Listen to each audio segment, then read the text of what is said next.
L'industrie de la cybersécurité est en pleine explosion depuis quelques années et cela peut sembler quelquefois écrasante pour les débutants.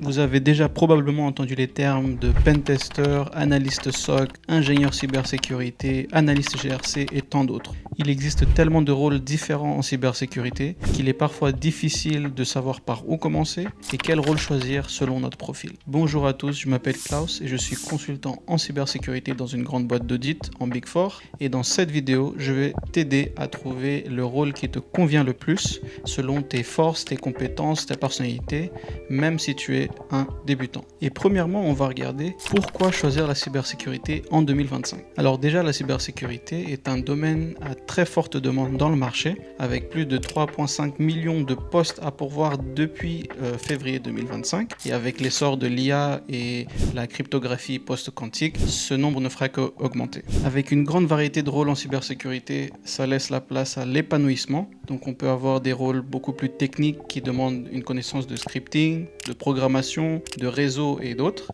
mais également des rôles beaucoup moins techniques tels que la GRC, la gouvernance risque et conformité, qui dans ce sens est beaucoup plus orienté vers la documentation, les procédures internes et comment coordonner la cybersécurité en entreprise. Ensuite, en cybersécurité, il n'y a pas qu'un chemin vers le succès. Bien qu'en Europe et dans le système français, on ait une démocratisation des cursus universitaires et donc des diplômes, c'est quand même un domaine où on va privilégier également les certifications et l'auto-formation avec des labs et des plateformes telles que TryHackMe. Il faut prendre en compte que la cybersécurité, c'est un domaine qui évolue constamment et donc votre compétence à apprendre, à implémenter de nouvelles technologies, de nouveaux outils, c'est ce qui va vraiment vous propulser vers l'avant. Ici, on va privilégier vraiment les proof of concept, les labs que vous allez partager sur GitHub ou sur un article web dans votre blog par exemple. Donc il n'existe réellement pas une seule voie pour la réussite. Et finalement, un cliché à déconstruire, c'est que la cybersécurité égale hacking. Ça, c'est complètement faux. Il existe une grande variété de métiers qui requièrent différentes compétences et connaissances que vous allez découvrir juste après.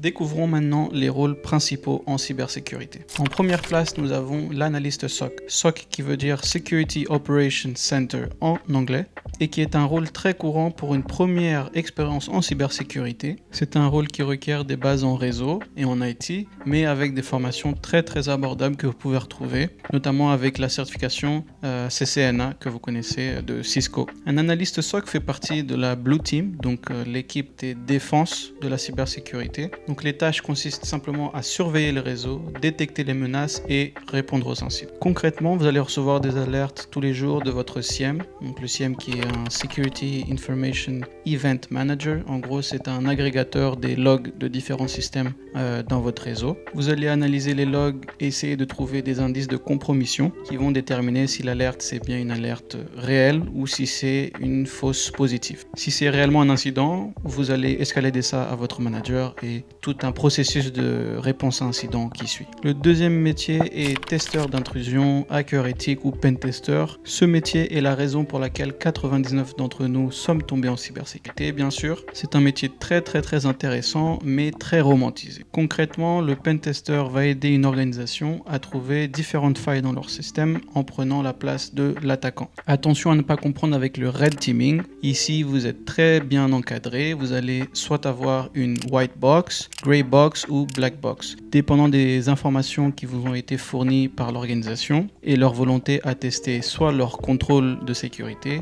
soit tout simplement à retirer les vulnérabilités qui existent dans les systèmes.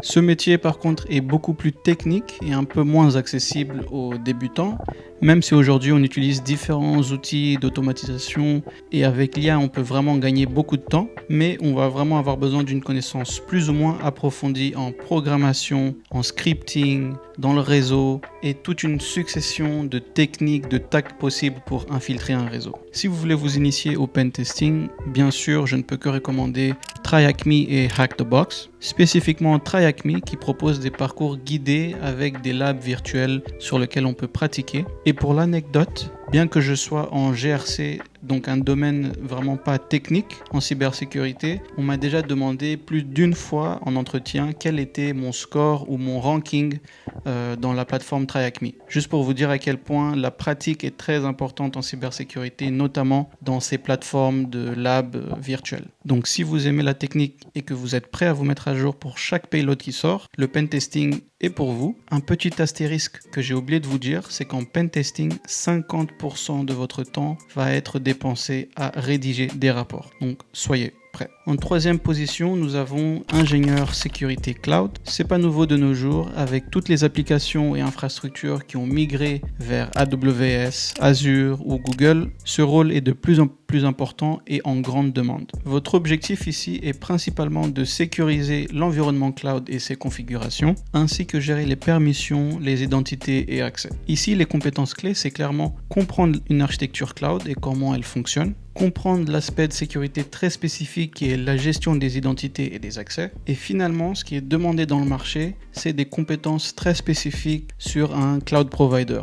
Donc aujourd'hui, AWS est le grand leader de service cloud, mais bien sûr, vous pouvez retrouver Azure et Google Cloud. Mais la particularité ici, c'est que chaque provider a ses services très spécifiques. Notamment pour AWS, on a des centaines et des centaines de services. Donc c'est important de maîtriser cette différence entre providers et de comprendre les différentes séquences de solutions pour chaque provider, vu que c'est ce que les entreprises vont chercher dans vos compétences. In fine, c'est un rôle avec une barrière d'entrée un peu plus élevée, mais avec une rémunération qui suit. Et pour ceux qui veulent démarrer dans ce domaine, vous pouvez notamment trouver des métiers qui sont spécifiques à l'IAM, donc le Identity Access Management, en cloud. En quatrième position, nous avons l'analyste forensique et réponse aux incidents. Dans ce métier, on va en gros être le détective digital post-incident. Et notre rôle ici, dans ce rôle, c'est vraiment de comprendre qu'est-ce qui s'est passé. Quelles ont été les séquences d'attaque, de techniques et de tactiques qu'a utilisé l'attaquant pour arriver à son objectif et de comprendre quelle est l'étendue de l'impact de cette attaque pour ensuite essayer de mitiguer et d'apporter des contrôles de sécurité pour y remédier. Pour cela, les compétences les plus importantes, c'est premièrement de comprendre les logs des systèmes, comprendre les différents messages enregistrés par l'ordi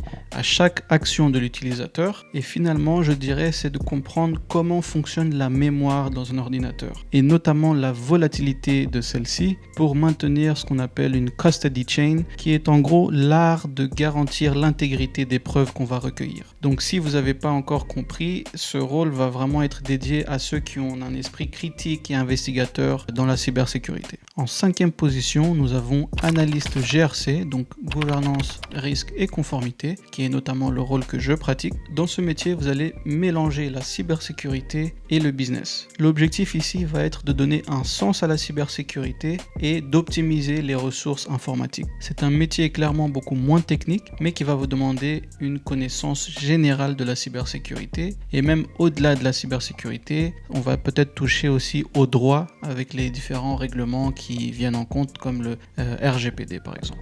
Pour résumer, on parle ici d'exercice d'audit, d'analyse de risque et d'évaluation de maturité ou de conformité par rapport aux différents standards qui existent. On peut citer notamment l'ISO 27001, le NIST, le PCI DSS et bien d'autres standards qui existent. Ce métier, je dirais, il est idéal pour les profils qui sont structurés, qui sont organisés et qui ont un sens de la communication. La communication pour les profils les plus techniques, les équipes cyber technique, mais également la communication, c'est-à-dire la capacité à banaliser la cybersécurité, notamment lorsqu'on va échanger avec les leaders, ceux qui sont responsables en fait du budget qu'auront les équipes cybersécurité. En sixième et dernier métier, nous avons analyste en renseignement des menaces, c'est-à-dire Threat Intelligence en anglais. Je trouve ce métier l'un des métiers les plus intéressants de la cybersécurité, parce que l'objectif ici sera de suivre les menaces émergentes en identifiant les nouveaux malwares, les nouvelles campagnes de phishing et en gros de répertorier les différentes et nouvelles techniques et tactiques utilisées par les grands groupes de hackers. Ce rôle est très important parce qu'il va permettre aux organisations,